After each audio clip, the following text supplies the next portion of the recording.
Mainit-init pa. Ito si ate, uling-huli sa CCTV na kinuha niya yung necklace. At yan nga, nililin lang niya yung kanyang kasama. Makita niyo, winawasiwas pa niya yung kamay niya para mawala yung konsentrasyon ni ate. At yun nga, makikita ninyo, hawak-hawak na niya sa isang kamay niya yung necklace na isa at inipit niya na yan. So, makikita ninyo, hawak niya pa yung isang necklace at sasabihin niya dun sa kanyang kausap na isusukat niya yan. So, makikita ninyo, pagtalikod niyan, ayan, makita niyo hawak niya, ilalagay niya na yan sa bra niya. Ayun, nilagay na nga niya sa bra. At, kunwari, sinusukat-sukat niya yung isang necklace niya. O, diba? Ang dami ko kasi nakita niyan sa comment na hindi daw nila makita kung paano daw kinuha ni ate yung kanyang, yung necklace na yan. O, diba? Napaka-hustler ni ate. Sa totoo lang, yun lang yung napansin ko sa kanya. Hustler siya. So, ayan, magkukunwari pa talaga si ate na bibili siya, nilalabas niya yung pera niya, papasok, lalabas, papasok. So, hindi ko talaga alam kung talagang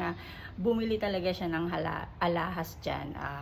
Style lang niya talaga yan para makumbinsi niya yung kausap niya na bibili nga talaga siya ng alahas. Pero I think hindi yan bumili. Style lang niya talaga. Magaling si ate. Magaling magnakaw. Kaya kahit saan parte talaga ng mundo, sikat talaga ang Pilipino, no? So, ayan si ate, pinasikat na naman ng mga Pilipina dito sa Hong Kong. Nakakahiya. Thanks for watching, guys.